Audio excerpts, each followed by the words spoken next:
fisioterapeutas, estudiantes de la carrera de fisioterapia y personal de la salud en general que nos acompaña. Reciba un cordial saludo de la Sociedad Ecuatoriana de Fisioterapia y la Universidad de las Américas. Este es el tercer seminario que presentamos de manera virtual sobre el tema de fisioterapia respiratoria en época de COVID-19. Este evento académico lo llevamos gracias a la gestión de la Comisión Académica de la Sociedad Ecuatoriana de Fisioterapia, Telesalud, Telefisioterapia UDLA. Hoy presentamos el seminario denominado Hospitalización en pacientes COVID-19 pre y post-UCI, que está a cargo de Martín Alejandro Luján. Él es licenciado en Kinesiología y Fisioterapia de la Universidad Nacional de Córdoba, Argentina. Tiene una especialidad en Kinesiología cardiorrespiratoria, una diplomatura en Rehabilitación Respiratoria de la Universidad Nacional de San Martín y un diplomado en Fisioterapia Respiratoria, curso superior en Fisioterapia Respiratoria del Hospital Italiano de Buenos Aires. Muchísimas gracias, Martín, por tu participación y colaboración en este ciclo de seminarios. Antes de empezar, pues pedimos a todos que pongan en silencio sus micrófonos para que podamos tener una adecuada intervención. Muchísimas gracias. Adelante, Martín. Bueno, quiero dar comienzo a esta charla que vamos a empezar hoy. Vamos a hablar de COVID en hospitalización y el alta. Bueno, para hacer una breve introducción, la definición de SARS-CoV-2, que es un coronavirus que fue detectado en China, bueno, está en diciembre del año 2019. Esta enfermedad afecta también la vía respiratoria y puede provocar cuadros leves hasta insuficiencia respiratoria aguda y neumonías, con compromiso de otros sistemas que no son parte de esta charla y pueden ocasionar la muerte. Los síntomas más comunes que tenemos son, disculpen, fiebre, disnea, tos, presencia de secreciones. Bueno, aproximadamente el 80% de los casos es asintomático leve, y un 20% puede tener compromiso respiratorio más severo y requerir soporte ventilatorio y vital, de lo cual es un 3 o un 5% puede requerir terapia intensiva. ¿Cuáles son los objetivos generales del abordaje de la fisioterapia respiratoria en este caso? Mejorar la disnea, reducir las complicaciones, preservar la función pulmonar, prevenir y mejorar la disfunción y la discapacidad, mejorar la calidad de vida, ansiedad y depresión. Bueno, cualquier intervención será realizada en consenso con el equipo interdisciplinario de salud. Bueno, según el CEPAL, será determinante que los fisioterapeutas que intervengan sean expertos en fisioterapia respiratoria, con la capacidad de la toma de decisiones, habilidades, conocimientos y experiencia propia dicha especialidad requiere. La misma consigna va para los terapistas respiratorios y kinesiólogos intensivistas.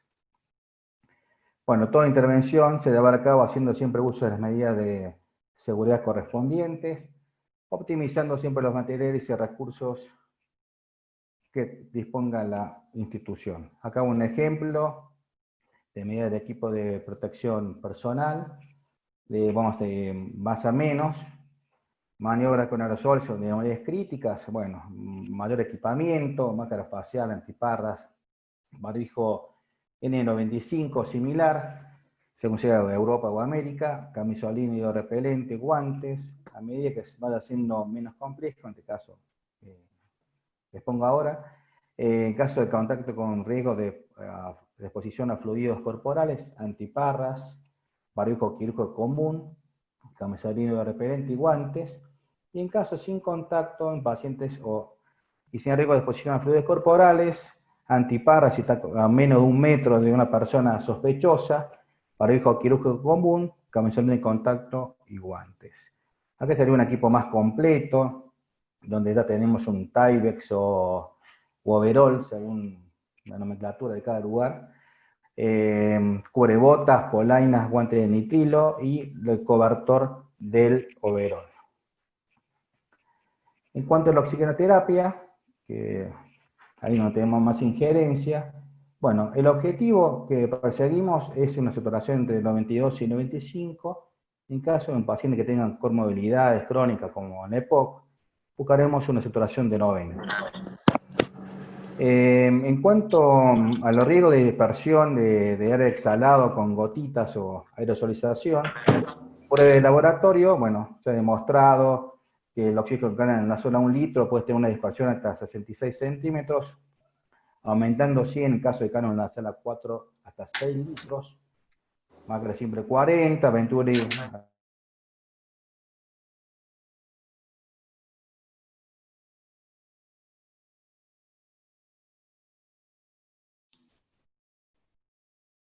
Disculpe, silencio el micrófono.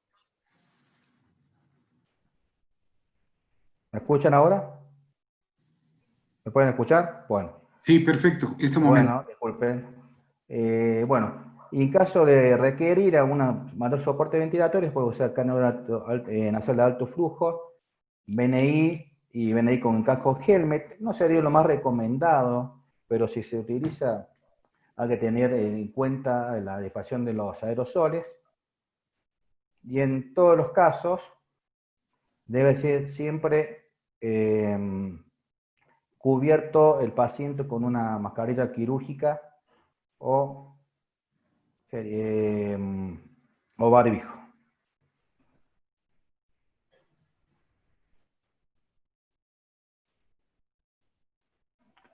Perdón, tengo un problemita acá. Bien. En cuanto a la aerosolterapia, bueno, se pueden usar nebulizadores, inhaladores de dosis medida. Puse los nebulizadores, bueno, acá tenés también en cuenta la dispersión de partículas entre 45 a 80 centímetros. Todas estas son pruebas de laboratorio. Se evitará el uso de los mismos siempre, pero si hace falta y no hay disponibilidad, tengan en cuenta el riesgo que uno de personal puede llevar a estar expuesto. Inhalador de dosis de medida, bueno, con aerocámara o cámara espaciadora, según sea ventilación mecánica invasiva o ventilación espontánea. Y en caso de extrema necesidad, se procederá en caso de ventilación mecánica invasiva para prevenir la disminución de aerosoles. El trabajo entre dos personas, con una pinza Kocher se hará un clampeo del tubo, stand-by del respirador con el asistente, el retiro momentáneo del HMF. Pero, bueno, esa es la técnica. El asistente nos va a acercar el nuevo HMF con el circuito cerrado de aspiración y después se reinicia nuevamente el respirador. En cuanto a la humidificación, priorizará el humidificador pasivo con filtro HMF. ¿Y por qué no la activa? Porque, bueno, no recomendado por su alto costo, poca disponibilidad, mayor manipulación y riesgo de contaminación. Siempre en ventilación mecánica, utilizar filtro en ambas ramas, inspiratoria y expiratoria. Sistema cerrado de aspiración para aspiración de secreciones. Bueno, y siempre la precaución la misma para todo esto es evitar las desconexiones. Bueno, ahí puse el cambio de HMF. Bueno, el caso de hacer la aerosol terapia es lo mismo, el clampeo de conexión del circuito y a realizar la aerosol terapia. Creo que tengo acá. Vamos adelante. Bueno, acá una imagen donde muestro el respirador, contiene los filtros, el humidificador pasivo con el circuito cerrado de aspiración, una imagen con un simulador, donde se hace el cambio del humidificador. Son dos operadores, se utiliza una aerosol box, en este caso. Y bueno, acá otro tema, que es donde tenemos injerencia, que es la toma de muestras. Bueno, acá la OMS ha declarado pandemia al COVID-19. Cualquier paciente es sospechosa de estar infectado. Al realizar las pruebas, toma de muestras, siempre debe usar el nivel de protección 3. El gol estándar, bueno, es esta prueba de PCR con transcriptasa inversa. En caso de los pacientes con sintomatología leve y sin ventilación mecánica, se realizará el hisopado nasofaringeo y en caso de no ser posible, se hará el hisopado orofaringeo. Allá creo que está. Bueno, está totalmente contraindicado el uso del esputo inducido para toma de muestras, por lo mismo, la visualización y contaminación y bueno, en caso de ventilación mecánica invasiva, en caso de ser estrictamente necesario, se realizará la toma de muestra por aspirado traqueal. Bueno, solamente para preservar la bioseguridad, solamente el personal que recolecte la muestra debe estar presente en ese momento. Bueno, y avisar al personal del laboratorio que se envía una muestra de COVID-19. Acá, bueno, una muestra del hisopo. Bueno, es fino, tiene un palito de plástico que es el hisopito, es flexible. El tubo de densidad, entonces el tubo tiene ahí un líquido, que se llama, es un material, que dice acá, me acuerdo ver, y no debe ser de alginato cálcico el hisopo, se introduce por la narina más permeable, siempre rotando, un tiempo de demora entre 8 y 10 segundos, y se retira de la misma forma, se introduce dentro del tubo, se corta el hisopo por la marca, se cierra, se hace un pequeño movimiento circular para dregar el exudado, se lo tapa y se lo lleva en un envase rotulado, que no se vaya a volcar la muestra. Siempre las muestras deben estar rotuladas. Acá un ejemplo también, dice, bueno, hay dos frascos, un primario y un secundario. El secundario debe tener un tipo de almohadillas absorbentes para luego introducir el primario, que es el dibujito que tenemos arriba, de ahí, y bueno, entonces dentro de una caja. Bueno, el transporte va a ser en la mano, no se contraindica que se expenda por bala o por tubo. Y bueno, la toma de muestras no es injerencia exclusiva del terapeuta respiratorio o el fisioterapeuta del kinesiólogo intensivista. Nosotros somos parte de ello y colaboramos en la toma de muestras. Eso también lo puede tomar el enfermero, el médico o la personal del laboratorio.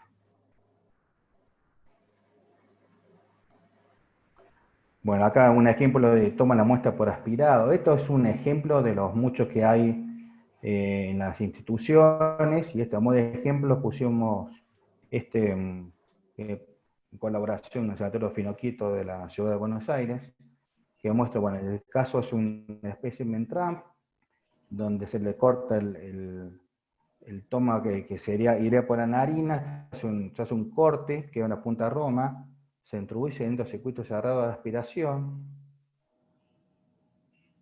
una jeringa de 20 centímetros cúbicos con solución salina para instilar dentro del circuito, se introduce el circuito cerrado de aspiración y se retira aspirando, y se recoge la muestra dentro del tubito. Previo a recoger la muestra y llevarla al laboratorio, se puede colocar un nylon para evitar también la contaminación del personal, a realizar el cambio de tapa, porque tiene una tapita, no sé si se ve abajo una tapita blanca por allá abajo, al lado del bisturí.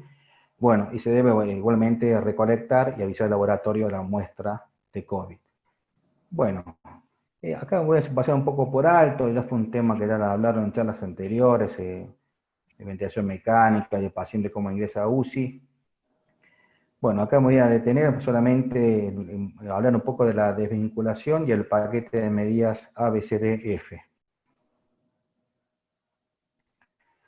Bueno, el winning o desvinculación de la ventilación mecánica o destete muchas veces se usa como sinónimos, pero bueno, winning y destete sería, el paso final sería la extubación y desvinculación, no necesariamente es la separación de la vía aérea artificial. Bueno, en el caso de ventilación de winning, bueno, tengo que tener una estabilidad clínica sostenida, como ya conocemos en las unidades, temperatura axilar menor a 38, ausencia de trastorno medio interno, sin foco séptico activo, estabilidad hemodinámica, de algo respiratorio activo.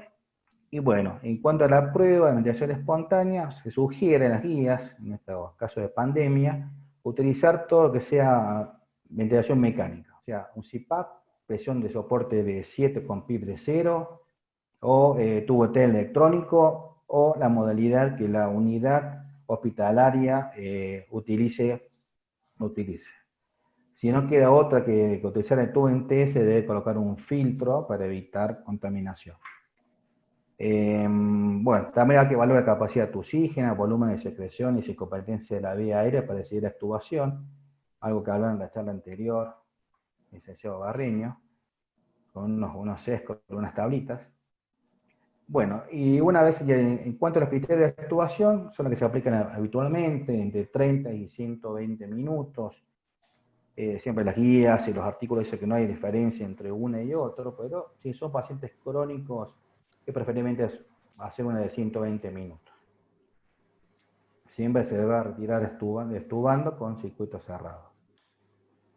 Y como siempre, el consenso será con el equipo tratante decidir la extubación del paciente. Acá un ejemplo de extubación, aerosol box, ahí se ve un nylon también, les voy a mostrar la imagen. Bueno, con dos asistentes, uno va a desinflar el balón, va a desatar la sujeción del tubo, siempre aspirando el agua faríngeo, se retira aspirando con el circuito cerrado de aspiración, luego de retirado se colocará una máscara con reservorio, y esto a los fines didácticos, esto no debe ser así. Se puede retirar el nylon si no tienes el aerosol box y colocarse la bolsa de reservorio con la mascarilla quirúrgica o barbijo. Digo que no es así porque el personal obviamente tiene que estar totalmente equipado con un nivel 3 como hablamos anteriormente. Por eso, el procedimiento post-extubación contraindicado absolutamente el uso de soporte ventilatorio. En caso de falla se debe intubar nuevamente. Se colocará una máscara de oxígeno con reservorio, siempre priorizar la seguridad del personal y el objetivo de saturación mayor a 89, menor a 99. Limitar el número de personas y minimizar el contacto en situaciones estrictamente necesarios después de la extubación, monitoreo de signos vitales, higiene, asistencia ventilatoria, asistencia de la tos, según nos haga falta. Monitoreo estricto, como siempre, y evaluar el alta a las 48 horas sin sintomatología. Obviamente que podemos decir que sería un winning exitoso. En cuanto a los paquetes de medidas A, B, C, D, F, donde intervenimos en casi todas las situaciones. Bueno, según la guía PATA, que los síntomas son dolor, agitación y delirium. Las escalas validadas, que nombro algunas ahí, pero bueno, el CPOT, la escala numérica o la BAS, la RAS y la delirium, podemos ser el CAM-IQ, que es el más utilizado. Otros paquetes de medida BCDF, bueno, A es evaluar y tratar el dolor, B es evacuación de sedación y prueba de intención espontánea, ahí también trabajamos los kinesiólogos intensivistas. Bueno, elección de sedante y analgésico, ahí no. Bueno, evaluar, prevenir y tratar el delirium, ahí también podemos intervenir evaluando lo mismo, junto con el equipo médico. Pero acá vamos a hacer hincapié en adelante, que es la movilización precoz y la inclusión en empoderamiento de la familia en la rehabilitación. Bueno, acá vamos a hablar un poco de la debilidad adquirida de cuidados intensivos. Esto es muy común cuando en las unidades no se movilizan los pacientes, porque bueno, hay unidades de diferentes países de Latinoamérica que siempre consiguen lo mismo, que los pacientes se los mueven poco. Bueno, ¿por qué debemos mover los pacientes? Pues está asociada a aumento de los días de ventilación mecánica, estancia en unidad de cuidados intensivos y hospitalaria, aumento de la mortalidad y costes sanitarios, así como a consecuencias al paciente como limitaciones funcionales y de calidad de vida. Por eso las intervenciones de la fisioterapia son eficientes para reducir las complicaciones de la debilidad adquirida de cuidados intensivos. Fisioterapia o terapeuta respiratorio o kinesiólogo, para todo lo mismo. Bueno, por eso el protocolo de inmunización precoz, una vez que se alcance la estabilidad clínica a los 3 o 4 días, el tratamiento médico, según los criterios que conocemos, de frecuencia cardíaca menor a 100 latidos por minuto, temperatura menor a 38 o 37 grados 2, frecuencia respiratoria menor a 24 respiraciones por minuto, saturación mayor a 90 si no había insuficiencia respiratoria previa para los pacientes crónicos, presión arterial sistólica mayor a 90, menor a 180 y un Glasgow nivel de conciencia adecuado. Bueno, en cuanto a la movilización precoz, bueno, es un conjunto de intervenciones basadas en evidencia, dirigida a minimizar los riesgos derivados de la sedación y el delirio, de que hablamos del paquete de medidas ABCDF, para evitar la debilidad adquirida de los cuidados intensivos. La movilización precoz proporciona al paciente un estímulo motor, sensitivo y proprioceptivo para disminuir el impacto negativo del ingreso a nivel de cuidados intensivos y para mantener y restablecer la fuerza y función musculoesqueléticas. Se aplica en forma planificada y progresiva, cada unidad tendrá su protocolo, y en el caso del contexto del COVID, por motivo de seguridad y de recursos humanos, la intervención se realizará utilizando actividades que se hagan en la cama o cerca de la misma. En cuanto a elevación de la fuerza muscular, se evalúa por el fisioterapeuta al pie de la cama, bedside, usando la escala de MRC, que es la más conocida por nosotros, una escala del 0 al 5, según sea no era contracción a contracción normal, tensión de la gravedad y resistencia extrema. Bueno, se van a evaluar una serie de movimientos, de grupos musculares, abducción de brazo, flexión de antebrazos, extensión de muñeca, flexión de cadera, extensión de rodilla y dorsiflexión del pie. El puntaje máximo es 60 y un puntaje inferior a 48 puntos indicará una debilidad adquirida de los cuidados intensivos. También algunas guías nombran estudios electrofisiológicos de ecografía muscular, girotina se hace, pero no es un gold estándar aceptado y validado. Acá un ejemplo de cómo se puede trabajar la movilidad. Es algo que realizamos quizás en forma de memoria, podemos decir, de forma más empírica, pero justamente hacemos esto siempre. Si el paciente está despierto o está alerta. Si no está despierto, bueno, y necesita seguridad de barrera, se queda en la cama, ahí queda. Pero si esto no se puede progresar, sí, a una movilización pasiva, siempre cuidando que esté estable hemodinámicamente y potencial de mejorar. Esa sería una fase 1, siempre realizando los movimientos en la cama y facilitar la posición descendente, siempre monitorizando que todo esté estable y ante la presencia de efectos adversos se suspende y se reevalúa. Volvemos al inicio, si está despierto, sí, necesita seguridad de barreras, dice sí, bueno, lo mostramos anteriormente, si dice no, necesita barrera, bueno, progresión funcional. Si tiene el paciente equilibrio de estar sentado sin apoyo y fuerza de las extremidades inferiores, 3 de 5 en MRC de miembros inferiores, ¿qué podemos hacer ahí? Progresar a la fase 2, el paciente se puede poner de pie con ayuda, eso es una regulación diaria.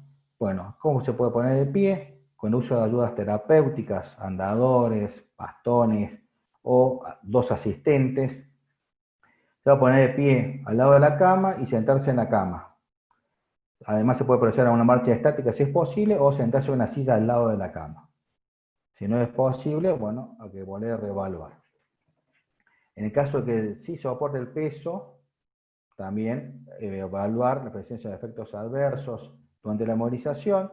Si los hay, se suspende y se reevalúa al día siguiente. Acá un ejemplo de movilización pasiva con elementos mecánicos, electromecánicos, computarizados. Y esto que más habitualmente podemos ver en las terapias intensivas, trabajando con 2 colegas, que la familia participe, enfermeros que participen, otro kinesiólogo que participe. O en el caso de tener unas camillas que se puedan verticalizar, sería buenísimo, a veces no siempre se cuenta con eso. Bueno, el ejercicio a realizar, así como la dificultad e intensidad, se pautará en función de la situación clínica del paciente, como vimos en el cuadro, siempre monitorizar que no haya efectos adversos, y en base a la condición física previa.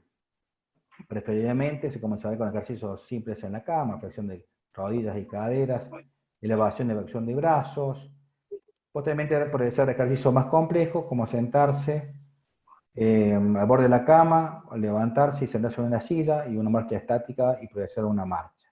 Ahí puede ver el paciente que está sentado con respiradores sentados al borde de la cama, o verticalizados, o parándose con el respirador, después ya menos complejizados, quizás extubados, ya caminan con oxígeno y se va progresando lo más que se pueda. En caso de post-terapia intensiva, puede ser una unidad de cuidados intermedios, cuidados respiratorios o sala de internación general. Lo podemos encontrar con pacientes con soporte ventilatorio, que puede tener BNI o puede estar traqueostomizado. Bueno, ahí también, a la espera de sopados negativos, tomaremos las medidas de bioseguridad. Se va a continuar el plan de desvinculación del soporte ventilatorio o el proceso de canulación, entrenamiento de los músculos respiratorios y movilidad, lo que se empezó haciendo en terapia intensiva, no queda en terapia intensiva, sino que se debe seguir progresando. Bueno, cuando son sin soporte ventilatorio, igual, a espera de hisopados negativos, tenemos que cumplir las medidas de bioseguridad, también el paciente usa mascarilla quirúrgica, si tiene siempre. Bueno, también damos prioridad al posicionamiento en la cama, la movilidad general que venimos haciendo. Se valora la misma y la progresión del tratamiento y según la intensidad baja o a tolerancia del paciente. Ahí vamos a ver cuando hablamos de escala de Borg, cómo vamos a ir trabajando. Al alta, bueno, previamente tenemos la evaluación de kinesioterapia, prevalor de requerimiento de rehabilitación domiciliaria física o respiratoria. ¿Cuál es la idea? Es la rehabilitación al alta, cuál es la solución que le podemos brindarle ahora al paciente, es telemática, y el plan sería una evaluación de cómo llevarlo a cabo el plan terapéutico y la regulación del mismo. Siempre la intervención de fisioterapia o kinesioterapia, terapia respiratoria. Durante el tiempo de confinamiento tras el alta, siempre como dije anteriormente, rehabilitación o telemático, basándose en 4 pilares. La valoración previa, un plan de educación para la salud, un programa de ejercicio terapéutico y fisioterapia respiratoria. La valoración, bueno, según el documento de International Task Force de la ERS, destaca la importancia que antes del alta se realice un informe que refleje necesidades inmediatas y las necesidades a corto y mediano plazo.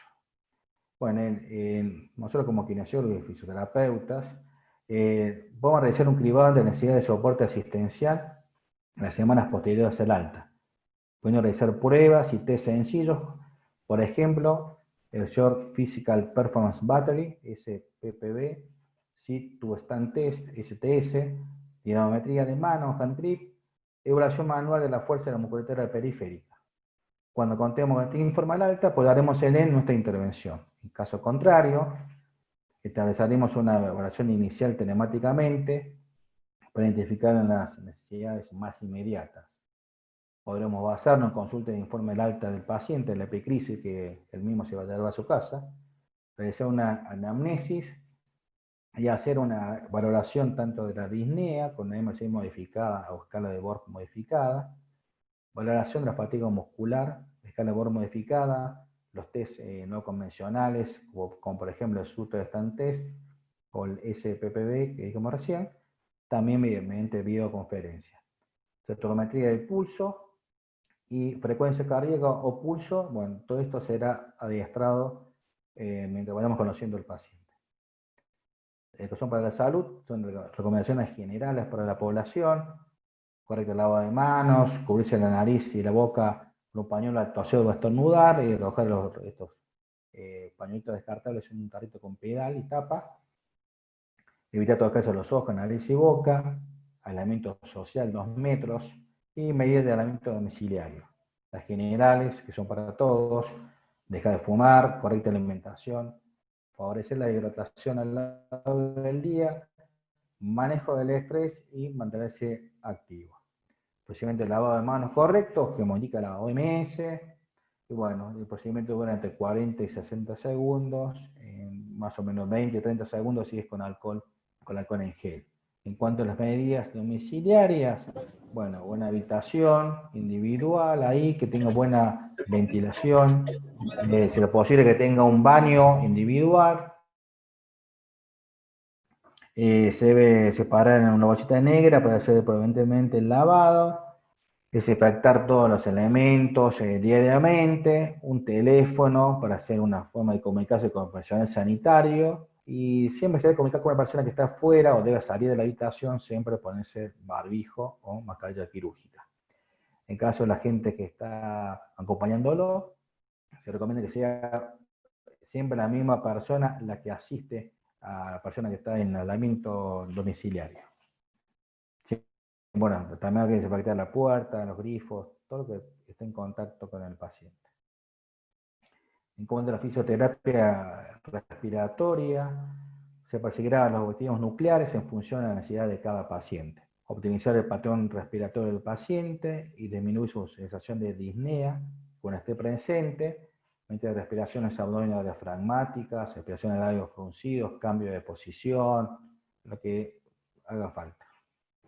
Hay unos ejemplos de ejercicios diafragmáticos, tanto en decúbito, como el ejercicio de los brazos, y como también puede hacer los mismos ejercicios sentados.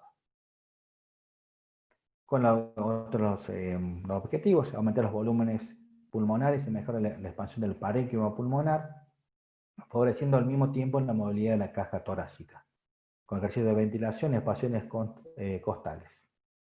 Favorecer el eje de secreciones, aquellos pacientes que presentan secreciones y dificultad para eliminarlas, se lo van a instruir en la realización de alguna técnica de drenajes que puede ser en forma autónoma y adaptar a las necesidades y a capacidad de aprendizaje.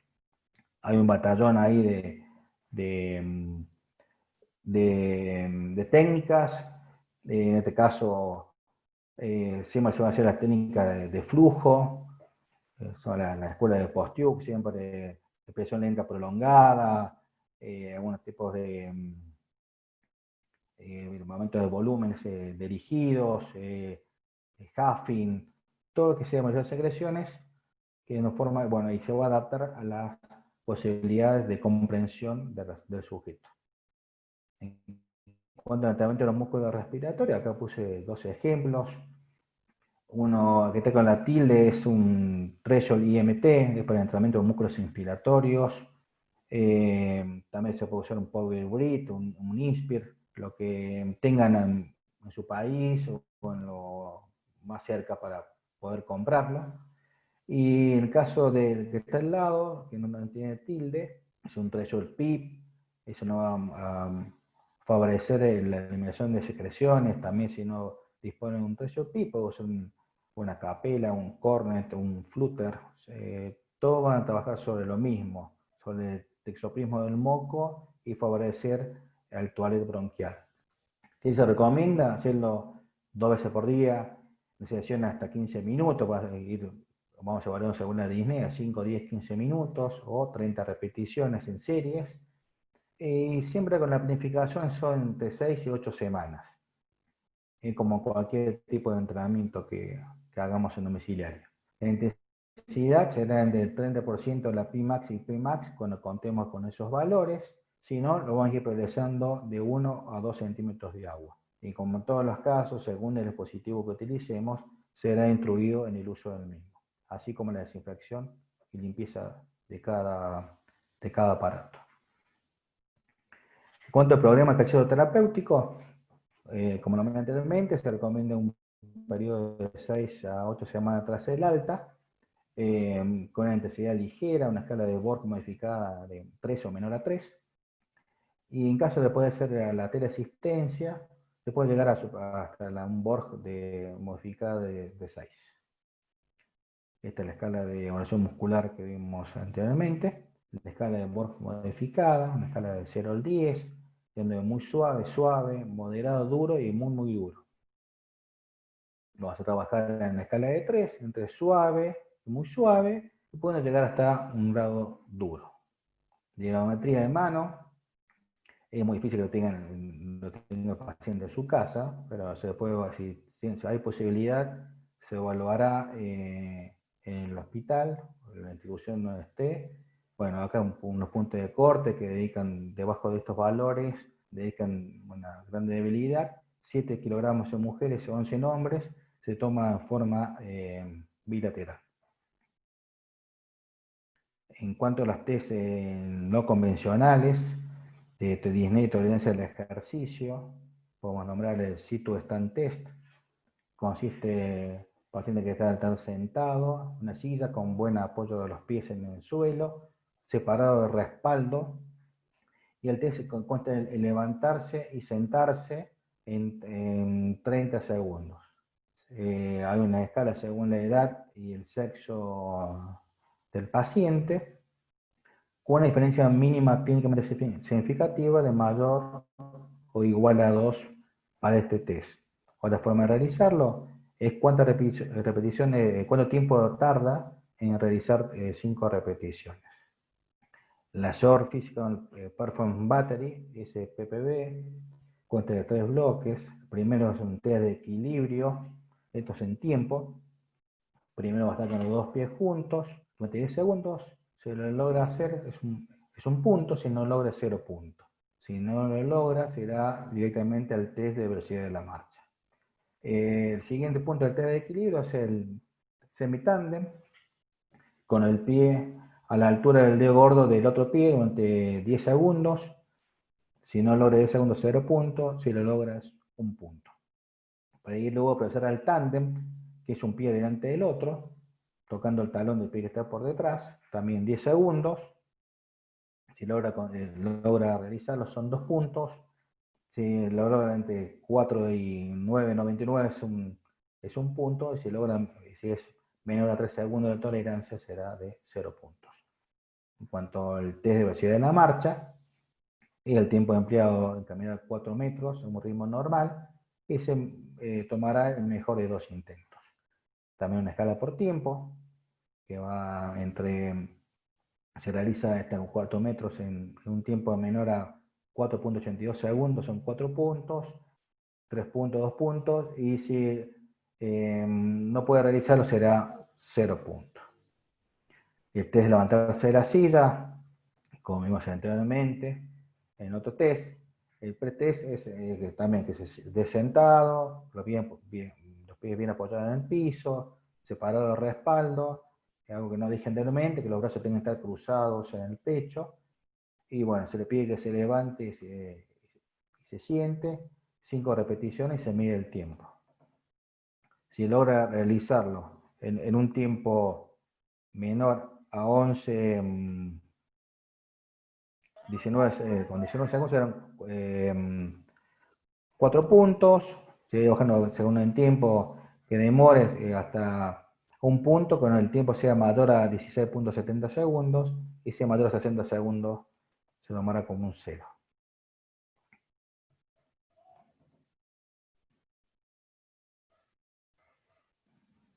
Bueno, el test es entre 0 y 12 puntos, con una diferencia mínima clínicamente significativa de 1 punto. Menor a 10 puntos indicará fragilidad y discapacidad. Bueno, en todos estos plan terapéutico domiciliario, se dará prioridad siempre al diseño de ejercicios funcionales orientados a la tarea, y siempre cuando sea posible pequeños circuitos en el domicilio, contando con los recursos que cada paciente disponga. En aquellos que tengan una capacidad funcional, comenzarán por hacer actividades de la vida diaria, básicas e instrumentales. Aunque también pueden intervenir, por ejemplo, un terapista ocupacional. La implicación de la familia como apoyo directo para el paciente, especialmente si ha padecido la vida adquirida de los cuidados intensivos, esa es la F del paquete ABCDF. A su vez, se va a establecer una línea de comunicación con el servicio de fisioterapia para solucionar cualquier duda. Igualmente, acá podremos también tener en consideración, es como si fuera el paciente al gimnasio de rehabilitación, darle turnos, podemos decir entre comillas, 3 veces por semana, 2 veces por semana, según vaya progresando en su rehabilitación, y darle un horario o para realizar las tareas, o que te mande un video con las tareas realizadas y con las escalas de variedad que hablamos anteriormente, como el BORG, que va realizando durante las pruebas, todo por ir dando un registro de cómo va orientada nuestra rehabilitación. ¿Qué se pretende con todo esto? Garantizar una adecuada adherencia y cumplimiento con el programa. Bueno, en los tiempos actuales a veces nos ha tomado de esta forma a muchos profesores que se están adaptando a nuevas tecnologías. Bueno, ya iremos mejorando todo esto. Muchas gracias.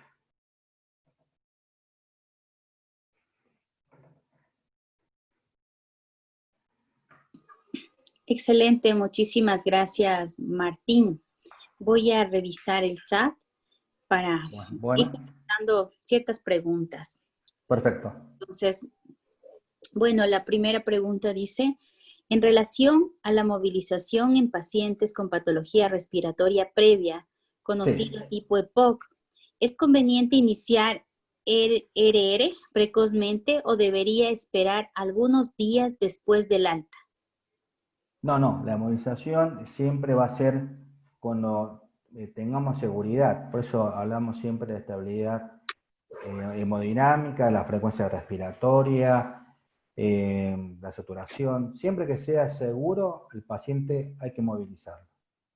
Porque si esperamos al alta, ahí estamos perdiendo tiempo de rehabilitación. Muy bien. ¿Qué más tenemos? ¿Podrías precisar la relación que se encuentra entre la fuerza de agarre y las alteraciones de la función respiratoria? No, son escalas, me parece que van más encaminados a la fuerza, con la dinamometría de mano, ¿no? Digamos, si tomamos en cuenta la valoración muscular con el MRC, ahí podremos tener un poco más de orientación a la disfunción diafragmática que podremos tener. Ahí sí también podría ser útil algo que dije que no era un gol estándar, que podría ser la ultrasonografía, para saber cómo está ese diafragma en cuanto a la expulsión del mismo, ¿no? Perfecto. Dice, ¿conoces de informes o publicaciones en las cuales se identificaron colonizaciones bacterianas como complicaciones de ventilación mecánica en pacientes COVID-19? ¿Son similares en las encontradas en otros tipos de pacientes con ventilación asistida?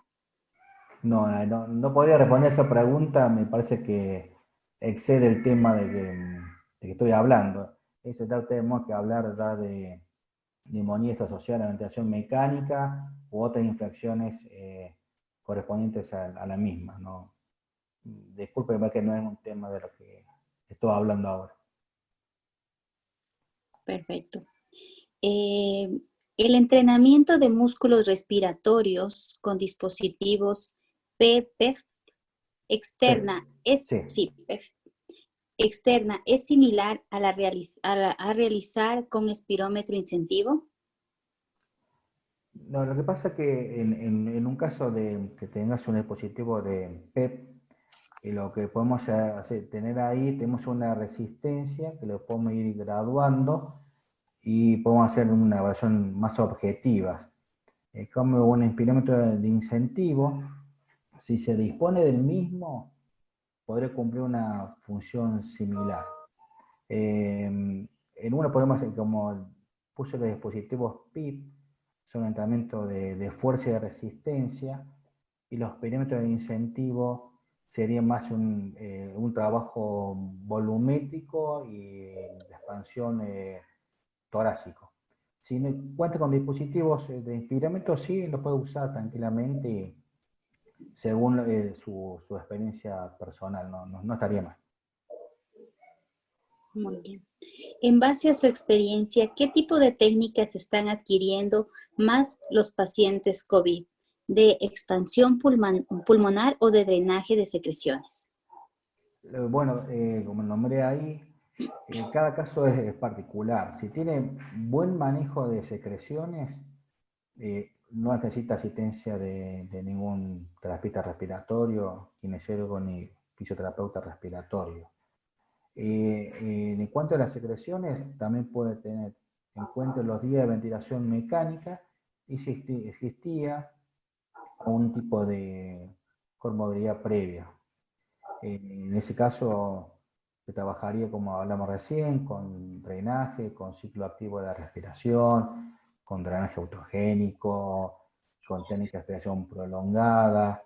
Y yo siempre digo lo mismo, cada paciente es individual, puede ser que en algún lugar tengan más pacientes que más EPOC que otros lugares, en el caso de cual si sea de la sierra o de la costa, hay gente que tiene diferentes tipos de afecciones torácicas en este caso. Es lo mismo, o sea, hay que evaluar cada situación en particular. Gracias. Dice, la disfunción diafragmática ha sido marcada en este tipo de pacientes. ¿De qué manera trabajaríamos en pacientes bajo ventilación mecánica? ¿Se podría utilizar trabajo diafragmático mediante el trigger? Claro, sí, se debe trabajar con el respirador, con la sensibilidad del respirador, sea por flujo, por presión, se va haciendo el entrenamiento muscular diafragmático. Bueno, pues si tiene algún tipo de escala o forma de trabajar en un protocolo, se puede usar. Hay guías que hablan justamente de entrenamiento muscular diafragmático. Sí, siempre trabajo con el respirador porque, como lo hablamos anteriormente, hay que priorizar la seguridad del personal y no hay que desconectar el respirador. Si pudiéramos desconectar el respirador en otras situaciones que no fueran de COVID, le podremos, por ejemplo, conectar al tubo el threshold IMT. Muy bien. El siguiente dice, en Costa Rica, en especial en el hospital donde inició la emergencia, se les brinda a los pacientes positivos ejercicios respiratorios, sobre todo inspirometría, pero no utilizamos IMT. ¿Cuál es su experiencia? No sé cuál es la experiencia de Costa Rica, pero si ellos trabajan con el inspirómetro de volumen, yo dije que está bien. Si ellos tienen una forma de trabajar con eso, yo dije que no está mal. Comparto que si no tenés otra posibilidad, después trabajar con el inspirómetro de volumen, trabaja con ello. Uno debe evaluar el volumen máximo que puede movilizar el paciente. Después empezar a trabajar en forma escalonada, empezar a trabajar con un 30% del volumen máximo y ir progresando hasta el 80%. Se puede ir evaluando o directamente se queda hacer el descendente, trabajar hasta el 80% del volumen máximo que uno le midió. Si no se consta con un EMT, con Polybrit, se trabaja de esa forma. Ok. Dice, ¿y de qué manera podríamos medir el Pmax y el Pmax en estos pacientes bajo ventilación mecánica? Bueno, el respirador tiene la opción de medir ahí la Pimax. Puede medir la Pimax, la P01, y lo trabaja con el respirador, los nuevos respiradores de la nueva generación, desde que es una adelante, se puede medir tranquilamente ahí. Bien, la siguiente dice, disculpe, son varias preguntas en una. Bueno, dale, vamos por una. Ajá, vamos una a una. En caso de los pacientes con síntomas leves que no requieren hospitalización, ¿qué técnicas emplearía para ayudar a disminuir la disnea? Bueno, primero que tiene que tener una indicación médica de terapia respiratoria. Lo que se recomienda siempre, primero es un trabajo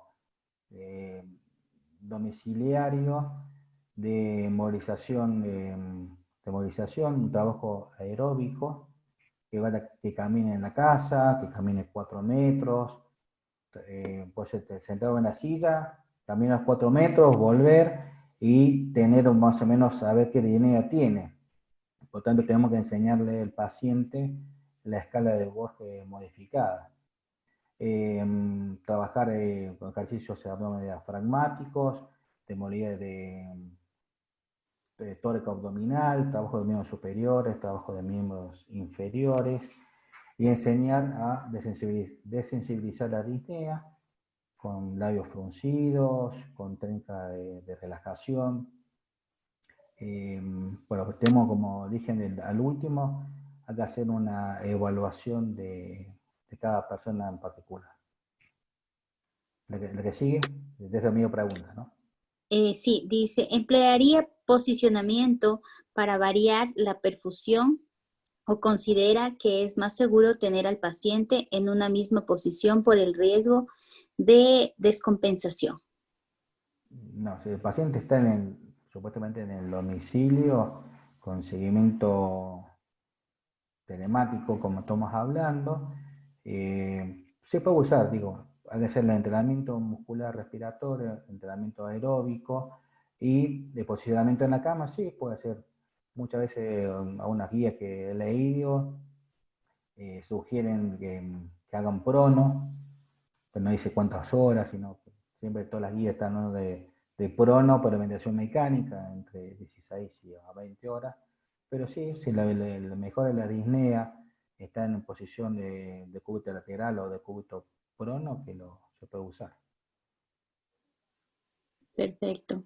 Bueno, esas son las preguntas de Ángela, que agradece sus respuestas.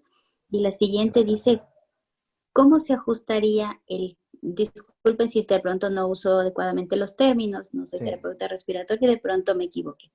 ¿Cómo se ajustaría el trigger para trabajo muscular diafragmático? Valorando NIF P01, porcentajes de ellos. No, cuando trabajase con el respirador, podemos trabajar con la sensibilidad por cuanto al esfuerzo que haga el paciente para meter el volumen que tenemos programado. Si ponemos una sensibilidad muy baja, no va a hacer ningún tipo de esfuerzo. Si hacemos muy alta, va a estar muy duro el trigger. El paciente va a estar taquimnérico, taquicárdico, diaforítico, no lo podemos trabajar. Yo no tengo una gran experiencia en ese trabajo diafragmático. Siempre que lo he trabajado con la sensibilidad y siguiendo los parámetros hemodinámicos. Ok. La siguiente dice, ¿qué procedimiento se realizaría en el caso de que la vía aérea presente obstrucción por tapones de moco? Bueno, primero nos vamos a dar cuenta que está un poco obstruido cuando tengamos demasiada resistencia en la vía aérea. El paciente, el respirador no va teniendo unas alertas ahí. Lo que hay que evaluar en cada unidad qué tipo de humidificador tiene, del pasivo, ¿no? Porque hay que tener en cuenta la humedad absoluta y relativa de cada dispositivo. Hay que cambiarlo con lo que se sugiere del fabricante, 24 por 48 horas. Muchas veces lo que pasa es que los dispositivos de humidificación no son buenos y por lo tanto los tubos se tapan. Para prevenir eso hay que comprar el mejor humidificador que tengamos. Y si está tapado, bueno, lo que todos saben que hacen respiratorio, aunque no es lo correcto y a veces nos salva, es tratar de instilar y destapar el tubo, y si tal, ya vemos que el trabajo es demasiado fuerte, hay que, bueno, hablar con el médico, hay que cambiar el tubo, no hay otra. Ok. La siguiente dice, paciente que ha salido de cuidados intensivos, ¿sería lo ideal realizarle como ejercicios respiratorios SPAP más drenaje postural? ¿Me repite la pregunta? Paciente que ha salido de cuidados intensivos, sería Sí. lo ideal realizarle como ejercicios respiratorios. ¿Es PAP más drenaje postural? Sí, bueno, siempre que si el paciente tiene secreciones, puede ser cualquier tipo de dispositivo PIP. Puede usar eje postural con EZ-PIP, puede trabajar con los spirómetros de incentivo, que nombraba ahí creo que un colega de Costa Rica, con el Threshold, con cualquier dispositivo, lo puede combinar con drenaje, no hay problema, pero siempre la premisa de cualquier licenciado en terapia respiratoria, kinesiólogo o fisioterapeuta es evaluar el paciente y la necesidad particular de cada uno. Muy bien. La siguiente dice, al momento de realizar fisioterapia post-UCI en pacientes COVID-19 y los signos vitales son estables, pero al realizar los ejercicios hay una descompensación de los pacientes en la saturación de oxígeno y aumento de la frecuencia cardíaca. ¿Debo aumentar los litros de oxígeno durante la terapia y disminuir la intensidad de los ejercicios o suspender la terapia? Bueno, hay que ver cuánto se desvía del rango de normalidad. Si se desvía más del 20% de la frecuencia cardíaca, suspendemos ahí directamente. Pero si no, bueno, si el paciente está con oxígeno domiciliario, lo recomendable es aumentar un poco el aporte de oxígeno para poder hacer el entrenamiento. Por eso, esta es una charla, ese tema lo va a hablar mejor el licenciado Binete cuando hable de rehabilitación respiratoria y rehabilitación respiratoria domiciliaria, cómo es el manejo del oxígeno en rehabilitación. Pero bueno, sí, se podría aportar el oxígeno, aumentarlo para mejorar la tolerancia al ejercicio y tener como objetivo una saturación arriba del 88%. Muy bien. Dice, durante el weaning, Sí, sí, puedo sí. combinar para entrenamiento de músculos respiratorios, especialmente diafragma, sensibilidad y presión soporte o solo sensibilidad. No, puede ser las dos cosas ahí. Yo sugeriría que como entrenamiento muscular respiratorio lo podés trabajar. Conocemos el paquete de medidas ABCDF, lo que se busca es dar la disminución de la sedación para que el diafragma empiece a trabajar mejor, porque justamente las funciones diafragmáticas son porque los pacientes están con mucho bloqueante neuromuscular y mucho tiempo de ventilación controlada. O sea que yo buscaría primero presión de soporte, bajos, evaluar el paciente, y con ello llegamos a un pico más bajo, poder empezar a trabajar un poco con el trigger, con la sensibilidad ahí de respirador para entrenar el diafragma. Pero se puede usar las dos formas. Yo usaría presión de soporte y después usaría la sensibilidad del respirador. A todos los asistentes que ha habido en esta reunión, a quienes agradezco su participación, su intervención, su interés. Hay muchos que nos han seguido desde la primera conferencia. Les seguimos invitando a que sigan participando en estas conferencias. Tenemos todavía 3 más. La siguiente es la de Giovanna Benedetti. Pues no se la pierdan, ¿no? Tenemos un tema bastante interesante ahí. Listo. Creo que no tengo ninguna otra más. ¿Tengo preguntas? Bueno, Y la última que te bueno. ponen dice, Martín, ¿dónde dejaste la barba? Saludos, No, la brother. dejé acá en la cuarentena.